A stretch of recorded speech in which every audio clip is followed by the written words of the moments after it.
चलिए एक क्वेश्चन देखते हैं। क्वेश्चन है a die is thrown 2 times. Find the probability of getting an odd number for the first time और sum of the points is 10. देखो ये जो क्वेश्चन है पहले तो आपको पता चलना चाहिए कि ये एलिमेंट्री वाला क्वेश्चन है या एडिशन रूल का है। तो ये एडिशन रूल का है वो पता कैसे चलेगा? जैसे कि सपोज यही क्वेश्चन एलिमेंट्री में पूछा होता तो ऐसे पूछते कि a die is thrown 2 times. Find the probability of getting number 1 odd number for the first time. Number 2 sum is 10. तो ऐसे दो अलग अलग इवेंट होती है। ये हमारे फर्स्ट कैटेगरी के क्वेश्चन थे।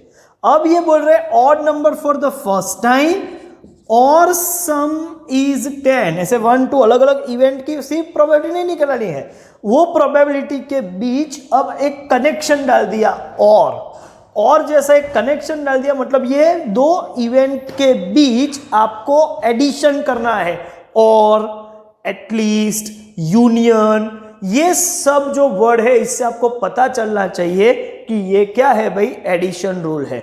एलिमेंट्री वाले क्वेश्चन में यही काम करते थे और सम इज 10 ऐसे इवेंट अलग अलग निकालते थे। ये पी ऑफ ए निकालते हैं, ये पी ऑफ बी। अब ये ए और बी जो प्रोबेबिलिटी हमने निकाली है पी ऑफ ए, उनके बीच का समेशन भी करना है। तो यहां से आपको पता चल सकता है कि ये क्वेश्चन जो है वो एडिशन रूल का है। और जब क्वेश्चन एडिशन रूल का हो तो उसके बाद आपको यह भी डिटरमाइन करना पड़ता है कि केस 1 से जाना है या केस 2 से, मतलब इवेंट्स म्यूचुअली एक्सक्लूसिव है या फिर एक म्यूचुअली एक्सक्लूसिव नहीं है। तो कैसे किया जाता है वो अब यहां पर देखते हैं। चलिए मैं समझाता हूं। पहले तो आपको लिखना पड़ेगा कि let U be the sample space. आप एस भी लिख सकते हो, let S be the sample space. N of U, a die is thrown 2 times, इसका मतलब यहां 6⁻², आप बोलोगे 36। अब जो दो इवेंट है जिसके बीच में और लिखा हुआ है वो इवेंट डिफाइन कर दो। तो इवेंट है कि odd number for the first time and sum of the point is 10। तो पहले मैं इवेंट डिफाइन कर रहा हूं। Let event A getting of odd number for the first time. Okay, odd number for the first time.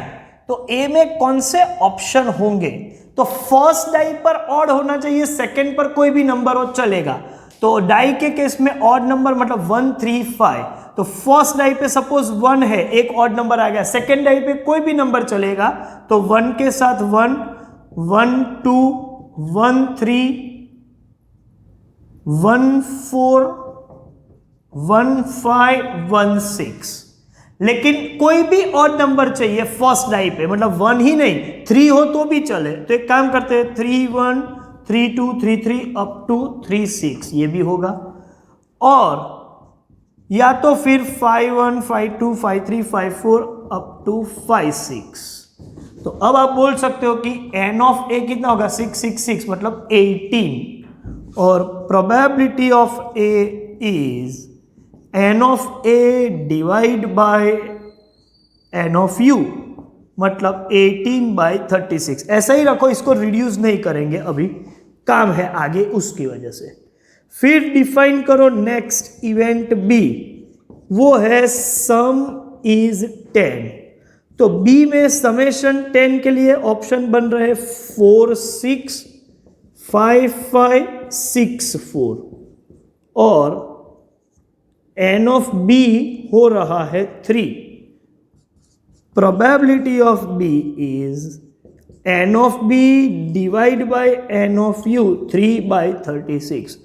अब ए और B दोनों event को देखते हुए क्या आप बोल सकते हो कि ए इंटरसेक्शन बी क्या होगा?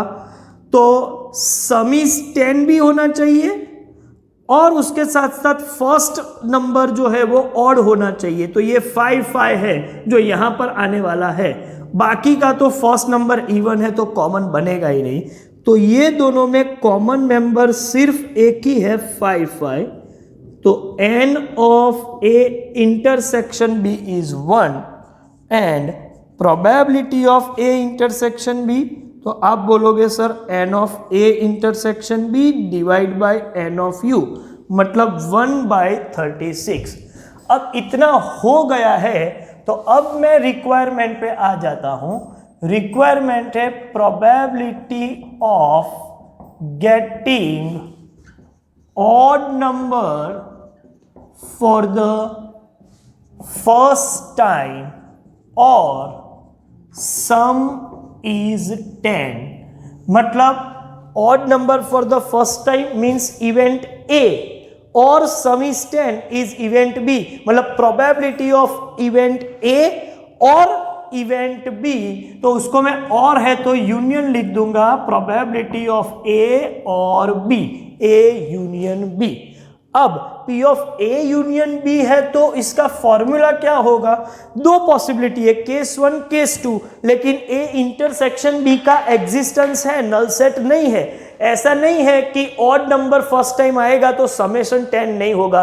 एक केस ऐसा है जिसमें दोनों कॉमन हो सकते हैं, तो कॉमन एग्जिस्टेंस है तो केस 2 के हिसाब से मैं फॉर्मूला लिखूंगा, मतलब P of A plus P of B minus P of A intersection B। P of A है 18/36, P ऑफ B है 3/36 और A इंटरसेक्शन B है 1/36। तो ये हो जाएगा 21 माइनस 1, मतलब 20/36। यही आप आंसर लिख सकते हो। कोई बोले मुझे रिड्यूस करना है तो 4 5 एंड 4 9 तो आप 5/9 भी लिख सकते हो। तो पूरा क्वेश्चन आपकी समझ में आ जाना चाहिए। पहले तो इसको मैं फिर से समझा दूं क्या करना है। क्वेश्चन को देख के पहले आपको आइडेंटिफाई करना है कि एडिशन रूल है या नहीं, और है तो फिर कौन सी दो इवेंट के बीच में है, वो दो इवेंट पहले डिफाइन करके उनका प्रोबेबिलिटी निकाल दो। तो हमारा क्वेश्चन यही था कि a die is thrown 2 times and find the probability of getting odd number for the first time and sum of 10 in okay. तो odd number for the first time या फिर सम इज 10, ये दोनों इवेंट के बीच और लिखा हुआ है, इसका ये मतलब हुआ कि एडिशन रूल है और दो इवेंट जो है वो इवेंट A और event B, odd number for the first time and some is 10, इस तरीके से हम डिफाइन करेंगे रिस्पेक्टिवली। तो अब सॉल्यूशन इस तरीके से जाएगा, let u be the sample space, n of u 6⁻²36। पहली इवेंट डिफाइन करते हैं getting odd number for the first time, ठीक है, तो वो तो हो गया। तो उसके हिसाब से आउटकम क्या होंगे, ऑड नंबर फर्स्ट टाइम होना चाहिए, सेकेंड टाइम कोई भी नंबर हो चलेगा। तो 1 के साथ 1, 1 के साथ 2, 1 के साथ 3, 1 के साथ 4, 1 के साथ 5, 1 के साथ 6, ऐसा 3 1 3 2 3 3 अप टू 3 6, ऐसा ही 5 1 5 2 5 3 अप टू 5 6, ऐसे 18 आउटकम है। प्रोबेबिलिटी ऑफ ए हो जाएगा 18/36। सम इज 10 के लिए बी में ऑप्शन लिखेंगे 4 6 5 5 6 4, n of B 3, probability of B n of B upon n of U 3/36। दोनों में कोई कॉमन मेंबर है, हाँ ये 5 5 ऐसा है जिसका फर्स्ट नंबर ऑड है और समेशन 10 भी है, बी में भी है और ए में भी है, तो वो ए इंटरसेक्शन भी एक कॉमन मेंबर मिला, पी ऑफ ए इंटरसेक्शन भी 1/36। इतना हो गया। अब requirement probability of getting odd number for the first type और सम इज 10, मतलब पी ऑफ ए और बी, और पी ऑफ ए और बी मतलब P of A union B, which is equal to P of A plus P of B minus P of A intersection B. 18/36 plus 3/36। मैंने purposefully यहाँ cut नहीं किया था क्योंकि अल्टीमेटली एलसीएम 36 ही आने वाला था, तो ऐसे ही रखो, लास्ट में डिस्कस कर लेंगे। तो 20/36 एंड 5/9। तो मुझे लगता है अभी आपको पूरा समझ में आ गया है, ठीक है। कुछ क्वेश्चंस होमवर्क में कौन से है इसके बेस पर वो देखते हैं। होमवर्क है आपके लिए सिर्फ एक क्वेश्चन, और वो है question number 30। Okay, thank you very much.